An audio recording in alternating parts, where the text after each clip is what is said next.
The comments section had users asking me to discuss India's 90-degree turn bridge, while others suggested focusing more on China's real situation and less on India. Yesterday, I covered two topics about China, but I can't neglect the Bharat Empire. After all, entertainment is the primary goal of this channel. Initially, I thought there wasn't much to discuss about this issue, but since many in the comment section mentioned it, I decided to talk about it.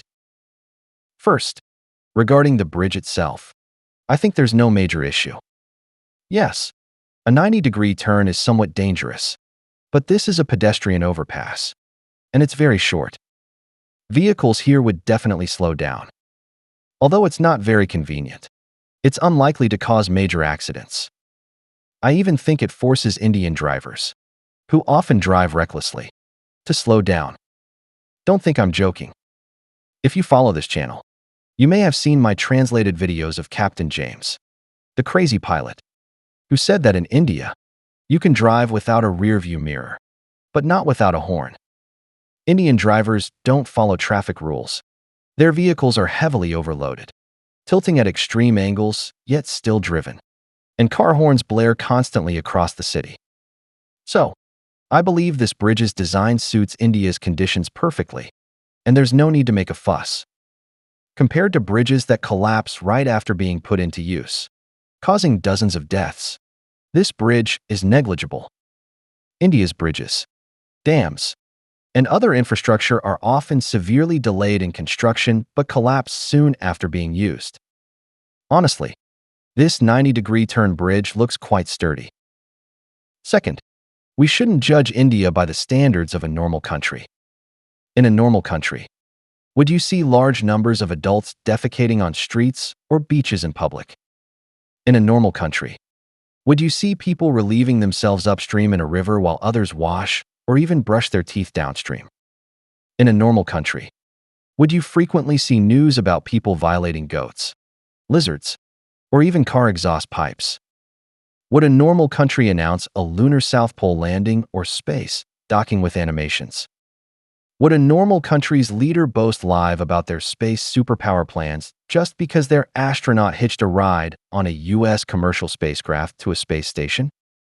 Would a normal country, with hundreds of millions unable to eat properly, buy large numbers of Western fighter jets and use them to intercept Pakistan's missiles in air combat? Would a normal country, with half the world's extreme poor, declare it will become a developed nation by 2047?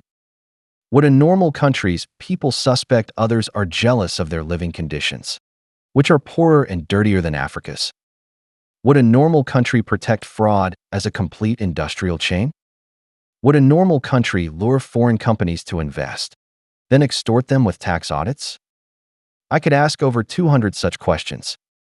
If you're still reading this, buddy, you're not exactly normal either, because a normal person would have swiped away and opened another video by now.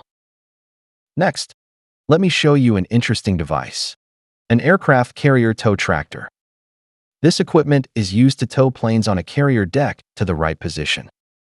China and the US have plenty of these. Guess what the Bharat Empire uses? Tractors.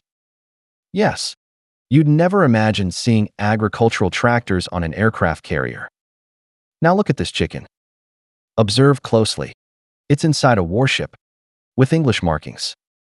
From the ship's worn and filthy condition, you don't need to guess, it's the Bharat Empire's aircraft carrier.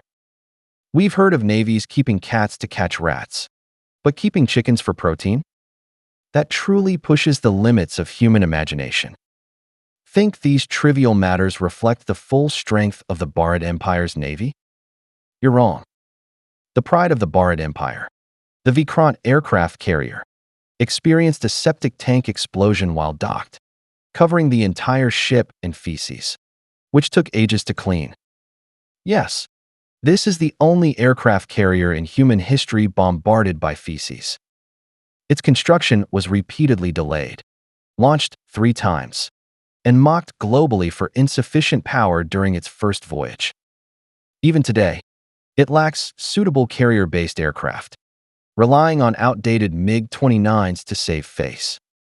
Due to constant crashes, The Indian Navy's MiG-29s are critically scarce. I could talk about Vikrant and Indian Navy jokes for 10 hours. If you're still here, buddy, trust me, you're really not normal. For a magical country like the Bharat Empire, we need to maintain an entertainment mindset. When a dozen people ride a single motorcycle toward us, we shouldn't question what such a performance does for military combat effectiveness. Such doubts show a lack of perspective. The bizarre things Indians do aren't meant for foreigners to understand. They live in a parallel universe. In that world, the Bharat Empire is a global superpower, a military giant, a tech powerhouse, and all the world's media envy India. I recall US President Obama once attending India's military parade in that sweltering country, standing with Modi behind transparent bulletproof glass, watching a circus-like performance. I don't know if his mind was breaking down. All right, I can't go on anymore. If you haven't left the video yet, I'm out first. Jai Hind.